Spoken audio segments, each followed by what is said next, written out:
This was my face when I heard about Robyn's tax problems. This was my face when I heard Candiace's mom advise her to press charges, you know, the one that hit Candiace. I want to know what year Wendy thinks it is. And I don't understand anything about this look. Hey guys, welcome back to Real Housewives Recaps.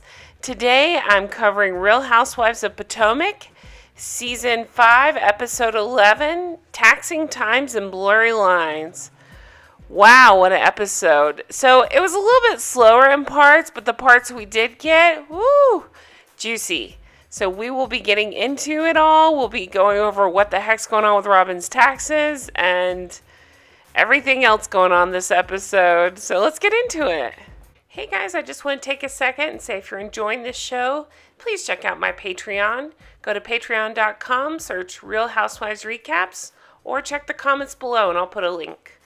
And for $1 a week, you can support my show and get 4 bonus episodes per month. I'm covering Scary Island, like the greatest season of Real Housewives of New York. So check it out. Thanks so much. The episode kicks off with Karen calling up Ashley. She also calls up Gizelle. She's inviting them because she's been invited to participate in her homecoming in her small hometown of Surrey. And she wants them to be there with her. So good for her. I've not been a Karen fan previously, as we've discussed. I've really come around on her this season, and I feel for her going through this rough marriage with Ray. So I was actually really happy to see how happy this made her. We see a quick cut of Gizelle leaving Juan a voicemail saying she approves of the ring he picked out. Now, if you look on this note next to her, she's saying 5 carats, I guess on the main stone, 7 total carats. And I'm thinking, uh-oh, you might want to save your money for the taxes on that one. So Karen's excited for going home. She's talking to Ray about it, who really could not care less. Ashley comes over, as does Gizelle, and they are getting ready to load up in the car and head out. Spend a couple days in Surrey. Well, Ray could not usher her out fast enough. It was the cringiest thing. He's obviously excited to get rid of her. They made jokes about it, but it was very awkward. So she loaded up in the car and she leans out to give him a kiss. He's clearly seeing her do this. Does he give her a kiss back? No. Just closes the door on her. Damn, that really sucks. It makes me feel bad for Karen, and I just leave him at this point. He's just a crotchety old man, and she's trying to make it work, but how do you make it work with somebody like that? Meanwhile, it's the Candiace show. Candiace thinks she is starring in some soap opera. I don't know what her deal is. I mean, we've been through this. I don't want to talk about this fight to death, but seriously, it sucks what happened. She shouldn't have been physically attacked. But she was egging the shit on. I mean, everybody's left comments that they're Team Monique, and she's just so excited to have this storyline and something to pout about and be dramatic over. I think she just lavishes it. She enjoys it so much. It's hard to watch. So she has Robyn over, and this is where we learn about this bombshell where she brings up, what about the $90,000 in taxes? What? Yeah, so let's get into this because I had not heard of this. I had no idea what they were talking about, and I was blown away. So I pulled this up on Champagne and Shade, which, by the way, I love them. If you haven't read them, go over and read them because they always have good inside info on the housewives. Okay. So we got Robyn Dixon's tax issues are worrying. And so they did the deep dive here, and they figured that she owes money from 2015 to 2017 of unpaid taxes. They said she owes $4,000 from 2017, $34,000 from 2016, $48,000 from 2017, and they referenced her filing for bankruptcy in 2013. Holy shit, that's crazy. So she's claiming that she forgot to report some of this income? Yeah, how does that work? So Robyn says, I'm really bad at accounting. I thought I could handle my own bookkeeping. I got hit for some unreported income I forgot about. That's a lot to forget about. Candiace to camera says, wasn't this the same woman who said to Karen, how is it possible you don't know you owed the IRS? Damn, this has been going on for a long time, too. Whew, that's crazy. So we go back over to Surrey, and it's revealed that her dad inherited the farm. So she explains that her family were slaves on the land, but now they own the farm. And she's very proud of that. So they show her aunt's house, and we get to see her cousins, and her grandfather's brother's wife, and just these extended families. And we really get to see Karen happy out here on the farm. And it's sweet to see, especially all this turmoil going on with Ray. We don't see much of Monique in this episode. She calls Ashley at one point saying she's feeling drained, and Karen saying she never thought her two friends would end up on opposite ends. Monique saying if it wasn't me, it would have been somebody else. So again, I can say I am team Monique, and I like Monique. I don't love that she's in denial about this, but it's interesting to see, and we'll get into it at the end of the episode, where she kind of comes around and talks about wanting to apologize to Candiace. I just don't know. That's tough. I don't know that she owes it to her, especially knowing all the behind-the-scenes stuff going on. I don't know.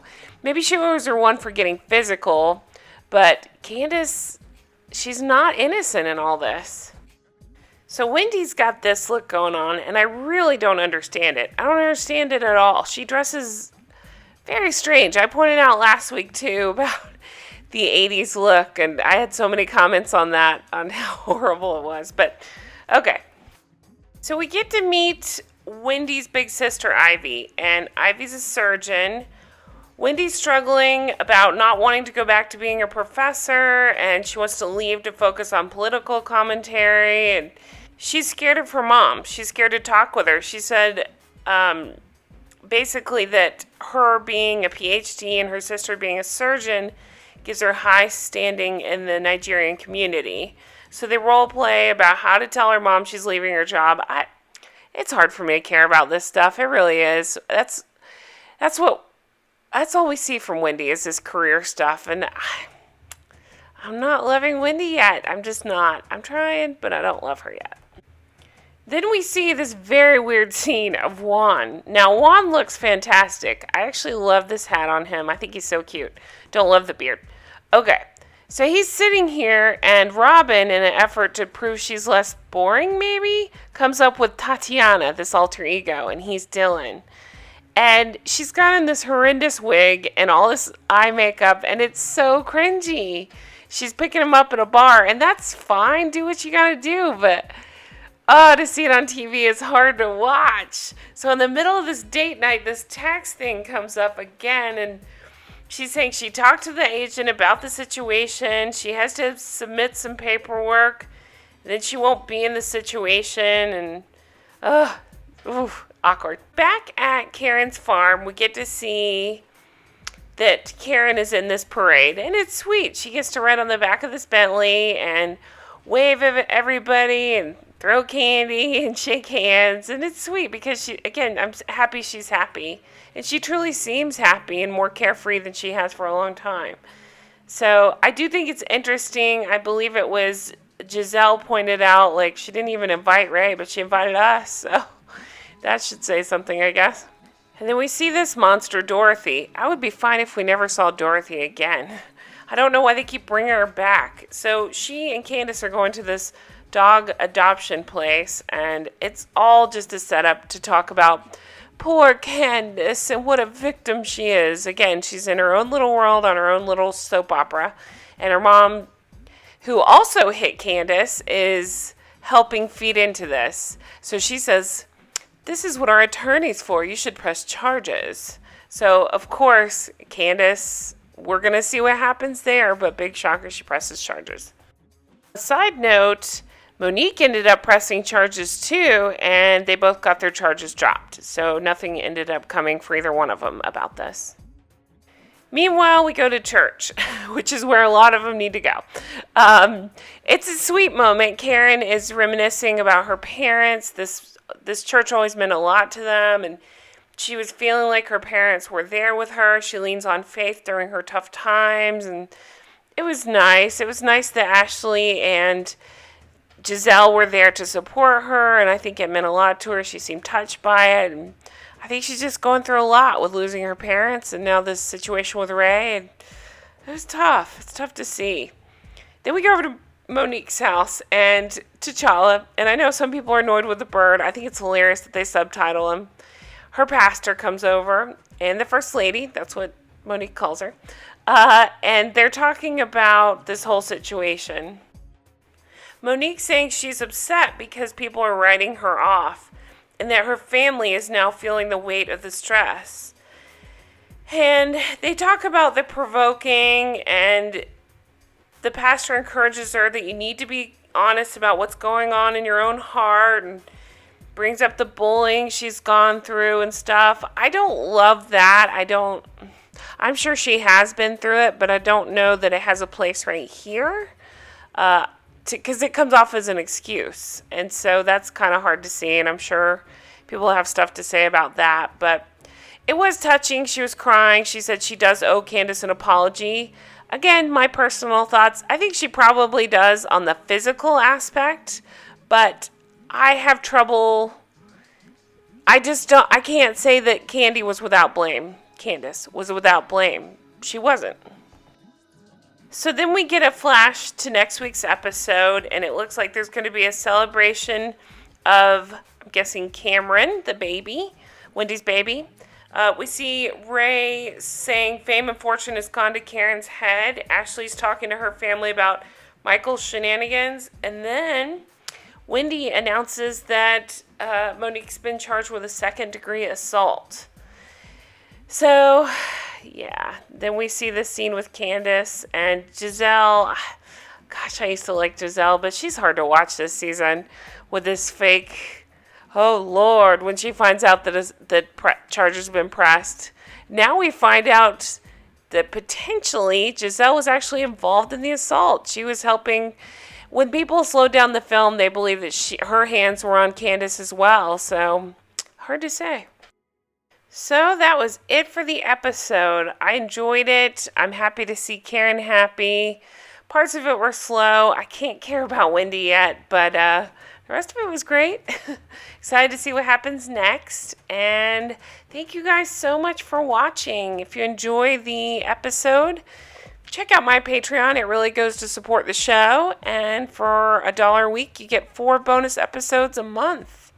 So we're covering Scary Island. So much happens that season. Sonia comes in, Scary Island trip. It's Ramona walks the catwalk. So many crazy things. So check that out. And thank you guys again for everything. Leave me a comment below. I love the comments. Or you can find me on Twitter at Real Recaps. Hope you guys have a fantastic day. Let me know what you thought about the episode. Okay, bye-bye.